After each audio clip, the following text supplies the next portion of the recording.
నమస్కారం. Welcome to RR Telugu podcast. Deepavali తర్వాత రెండో రోజు జరుపుకునే అన్నా చెల్లెళ్ళ పండుగనే భాయ్ దూజ్ అని, భగిని హస్త భోజనం అని, యమ ద్వితీయ అని కూడా అంటారు. ఈ పండుగ సోదరీమణులకు మధ్య ప్రేమకి గుర్తు.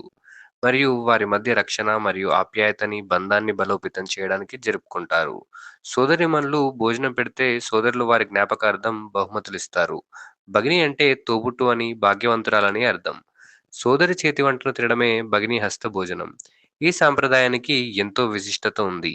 యమధర్మరాజు సోదరి యమునా నది ఆమె పూర్వం యమధర్మరాజు దగ్గరికి వెళ్లి ప్రతినిత్యం ఆమె ఇంటికి వచ్చి భోజనం చేసి వెళ్ళవలసిందిగా కోరేదట. నరకలోక పాలనలోనే సతమతమైపోయే యమధర్మరాజుకు సోదరి ఇంటికి వెళ్లి భోజనం చేయడానికి ఎన్నాళ్లకు తీరిక దొరకలేదు. ఎలాగైనా ఒకరోజు చెల్లెలి ఇంటికి వెళ్లి భోజనం చేసి రావాలని సంకల్పించుకున్నాడు. చివరికి అతనికి కార్తీక మాసం శుక్లపక్షం ద్వితీయ తిథి నాడు విరామం దొరికింది. ఆ పర్వదినాన యమున ఇంటికి వెళ్ళాడు.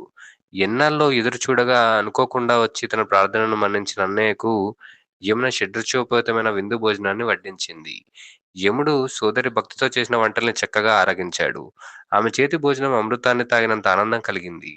అప్పుడు యముడు తన చెల్లెలి చేతి వంటను మెచ్చుకొని యమునతో "నీకు బహుమతులేమీ తీసుకురాలేదు. ఏదైనా వరం కోరుకోమన్నాడు. ఆమె నాకేమీ వద్దు అన్నయ్య అనింది. అప్పుడు యముడు "అడుగమ్మా నువ్వేదడిగితే అది నేను తప్పక తీర్చుతాను" అన్నాడు.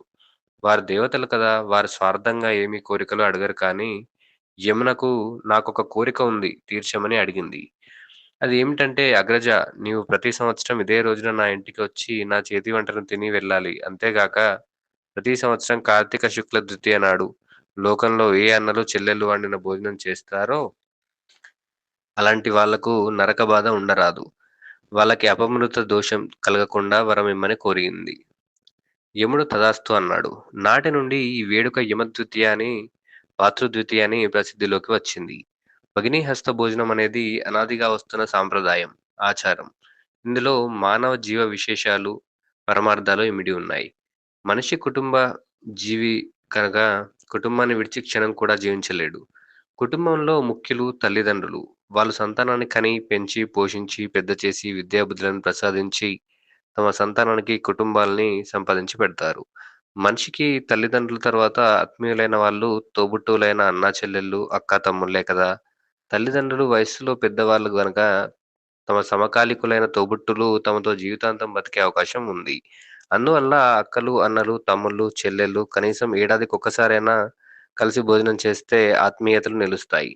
అంతేకాక ఒకరి కష్ట సుఖాలను ఒకరు తెలుసుకొని స్పందించే అవకాశం ఉంటుంది. అలా ఈ భోజన సాంప్రదాయం కుటుంబాల మధ్య జీవితాంతం ప్రేమ, అభిమానాల్ని కలిగి ఉండే అదృష్టాన్ని ప్రసాదిస్తుంది.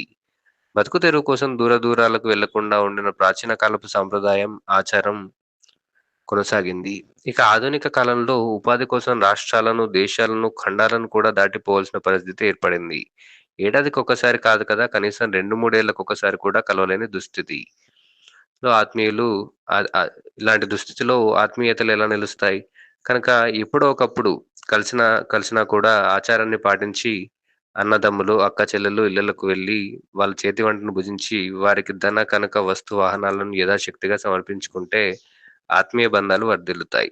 ఒకరికొకరం అండగా ఉన్నామనే భావన, విశ్వాసం కలుగుతాయి. ఈ ఆచారాలు, సంప్రదాయాలు రాగద్వేషాలకు అతీతంగా విశ్వక్షేమం కోసం ఏర్పాటు చేసినవే. ఈ పరమార్థాన్ని ప్రతి ఒక్కరూ అర్థం చేసుకుంటే చాలు.